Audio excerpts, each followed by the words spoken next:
ज़मीन का mean temperature 15 centigrade है। टेम्परेचर की वजह से ही ज़मीन पे ज़िंदगी मुमकिन है, जबकि बाकी जितने भी सोलर सिस्टम के सितारे हैं उनका टेम्परेचर या तो इतना गर्म है या ठंडा है कि वहाँ पे लाइफ पॉसिबल नहीं। तो ज़मीन के इस फेवरेबल टेम्परेचर की क्या वजह है? इस फेवरेबल टेम्परेचर की वजह है ज़मीन पे मौजूद एटमॉस्फेयर की जो कंपोजिशन है। नाइट्रोजन गैस की जो परसेंटेज है वो 78% है, ऑक्सीजन 21%, आर्गोन एक इनर्ट गैस है जिन्हें नोबल गैसेस भी कहते हैं, उसकी परसेंटेज 0.9% है, जबकि ग्रीन हाउस गैसेस या अदर गैसेस में आती हैं उनकी परसेंटेज 0.1% है। यानी 0.1% अदर गैसेस हैं जिसमें कार्बन डाइऑक्साइड, मीथेन और अदर गैसेस हैं। ये carbon dioxide, methane, nitrous oxides ये सारी मिल के ग्रीन हाउस गैसेस कहलाती हैं। ग्रीन हाउस गैसेस जो सूरज से रोशनी आती है, यानी सन लाइट जो आती है, अगर सनलाइट जब किसी भी सरफेस से टकराएगी तो दो इसमें अमल होंगे, कुछ लाइट एब्जॉर्ब होगी और कुछ रिफ्लेक्ट होगी। जब सूरज निकलता है, ज़मीन पे सूरज की शुआएं पड़ती हैं तो उसमें कुछ शुआएं ज़मीन की सरफेस जो है वो एब्जॉर्ब कर लेती है, इसमें कुछ सरफेस एब्जॉर्ब करती है, कुछ प्लांट ट्रैप कर लेते हैं अपने फोटोसिंथेसिस के अमल से खुराक बनाने के लिए, कुछ वाटर एब्जॉर्ब कर लेता है। लेकिन एनर्जी या सनलाइट का बहुत बड़ा हिस्सा बैक रेडिएट कर जाता है, रिफ्लेक्ट कर जाता है, यानी वो एटमॉस्फेयर से बाहर निकलने के लिए रिफ्लेक्ट कर जाता है। लेकिन जो लेयर मौजूद है जिन्हें ग्रीन हाउस गैसेस कहते हैं हम, जिसमें कार्बन डाइऑक्साइड और मीथेन का बड़ा कंट्रीब्यूशन है, वाटर वेपर भी इसमें कंट्रीब्यूट करते हैं, ब्लैंकेट की तरह हैं जो रेडिएटेड रेज होती हैं सनलाइट्स की, उनको दोबारा एब्जॉर्ब ट्रैप करते हैं और ज़मीन का जो टेम्परेचर है उसको रेगुलेट करते हैं। यानी इस ग्रीन हाउस इफेक्ट की वजह से ज़मीन का जो मीन टेम्परेचर है वो 15 सेंटीग्रेड तक रहता है। अब जो टेम्परेचर है, नो डाउट कुछ एरियाज में टेम्परेचर हाई होगा, कम होगा। ज़मीन जो सबसे ज़्यादा आज तक टेम्परेचर रिकॉर्ड किया गया है वो दश्ते लूत या लूत डेजर्ट जो कि ईरान में वाक़या है, वहाँ पे रिकॉर्ड किया गया है, जो तकरीबन 70.7 सेंटीग्रेड है, जो 2005 में रिकॉर्ड किया गया। और सबसे ठंडा टेम्परेचर जो है, लो टेम्परेचर -89.2 सेंटीग्रेड वास्टोक एंटार्क्टिका में रिकॉर्ड किया गया। अगर हम ग्रीन हाउस इफेक्ट को माइनस कर दें, यानी इस ग्रीन हाउस गैसेस को हम निकाल दें एटमॉस्फेयर में से, तो जो ज़मीन का मीन टेम्परेचर है वो -18 सेंटीग्रेड हो, यानी ज़मीन पे लाइफ ज़्यादातर एरिया पे लाइफ इम्पॉसिबल हो। तो ग्रीन हाउस इफेक्ट ज़मीन का जो टेम्परेचर मेंटेन करने में अहम रोल है। अगर ये ग्रीन हाउस इफेक्ट का फिनोमेनन ना होता तो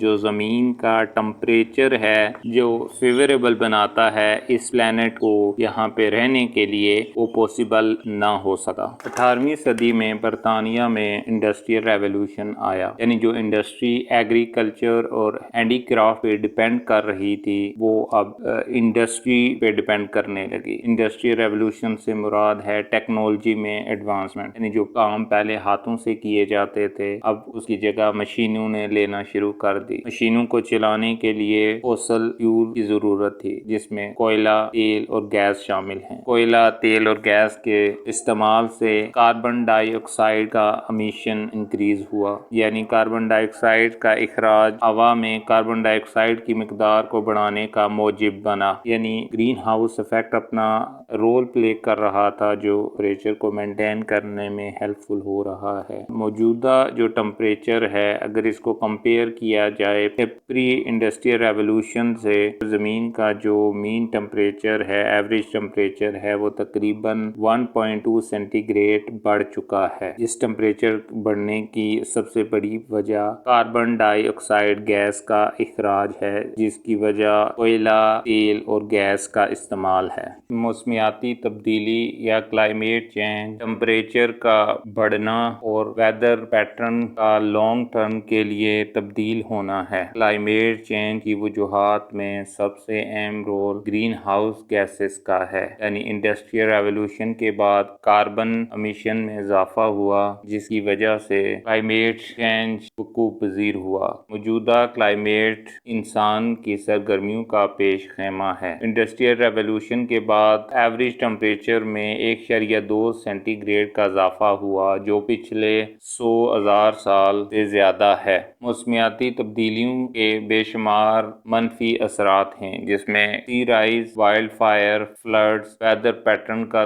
तब्दील होना, हीट वेव्स, सैलाब, ये सारी चीज़ें क्लाइमेट चेंज की वजह से हैं। एग्रीकल्चर बड़े पैमाने पे वेदर पैटर्न्स पे डिपेंड करती है। अगर इन मौसमियाती तब्दीलियों की वजह से टेम्परेचर या बारिशों में तब्दीली आती है तो ये आपकी फसलों को बड़े पैमाने पे मुतासर करती है। इसी तरह ग्लेशियर्स की मेल्टिंग, बायोडाइवर्सिटी का लॉस, ये आम नज़र आने वाले नेगेटिव असरात हैं। क्लाइमेट चेंज एक इंटरनेशनल इशू है और इसको हल करने के लिए पूरी दुनिया के ममालिक का मुतहद होना ज़रूरी है। इसको टेम्परेचर के बढ़ने को कंट्रोल करने के लिए टेम्परेचर के बढ़ने को एक हद तक लिमिट किया जाए, जिसमें important sustainable development goals, UN framework convention on climate change और पेरिस एग्रीमेंट हैं। इसमें सबसे इम्पोर्टेंट पेरिस एग्रीमेंट है। हम इसके बारे में डिस्कस करते हैं। क्लाइमेट चेंज क्योंकि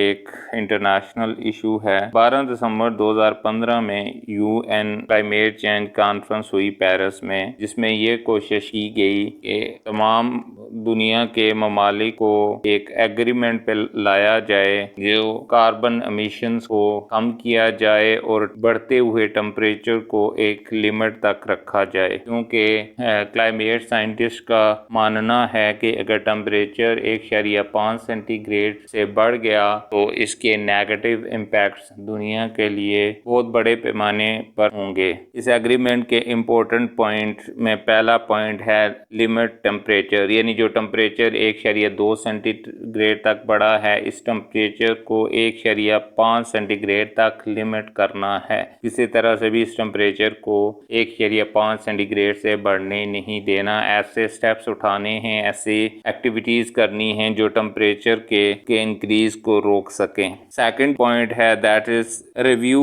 countries commitment to cutting emissions, यानी जो कार्बन डाइऑक्साइड के एमिशंस हैं उनको कट डाउन करना है और 2030 तक इन एमिशंस को हाफ करना है और 2050 तक बहुत से कंट्रीज इस एमिशन को जीरो तक लेके जाएंगे, क्योंकि कार्बन डाइऑक्साइड मेजर कंट्रीब्यूटर है क्लाइमेट चेंज में। तीसरा पॉइंट है provide climate finance to developing countries, यानी जो डेवलपिंग कंट्रीज हैं उनको फाइनेंशियल बेनिफिट्स दिए जाएंगे ताकि वो ऐसी एक्टिविटीज कर सकें जो कि इन्वायरमेंट फ्रेंडली हों और कार्बन एमिशंस कम एमिट हो, ताकि क्लाइमेट चेंज पे कंट्रोल किया जा सके। क्योंकि क्लाइमेट चेंज में कुछ जो डेवलप कंट्रीज हैं उनका मेजर कंट्रीब्यूशन है। जो इंडस्ट्रियल रेवोल्यूशन स्टार्ट हुआ वो बरतानिया में स्टार्ट हुआ और सेकंड फेज में यूरोप और अमेरिका इसमें इन्वॉल्व हुए और मौजूदा दौर में कार्बन डाइऑक्साइड के एमिशन अगर देखे जाएं तो 7 मेजर कंट्रीज हैं, जिसमें चाइना,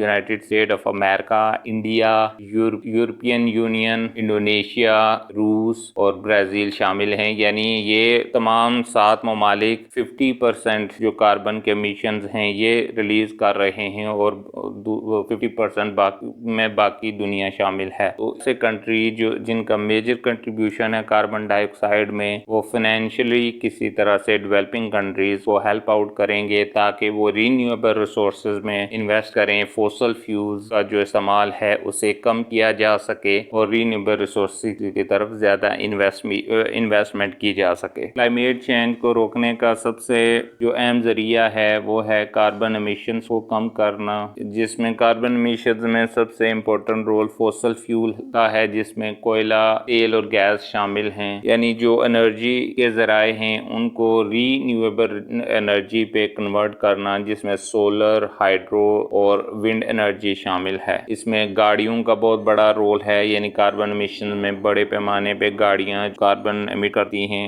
गाड़ियों को इलेक्ट्रिक व्हीकल में कन्वर्ट करना, या इससे भी कार्बन एमिशन में काफ़ी हद तक कम आएगी। बहुत से इलेक्ट्रिक व्हीकल बड़े पैमाने पे तैयार की जा रही हैं दुनिया में, ताकि कार्बन पेरिस एग्रीमेंट है उस पर अमल दरामद किया जा सके। कार्बन डाइऑक्साइड्स को अब्जॉर्ब करने के जो ज़राए हैं उनको बढ़ाया जाए, जिसमें जंगलात का बड़ा इम्पोर्टेंट रोल है। अगर फॉरेस्ट कवर इंक्रीज़ होगा तो कार्बन डाइऑक्साइड्स में कमी आएगी।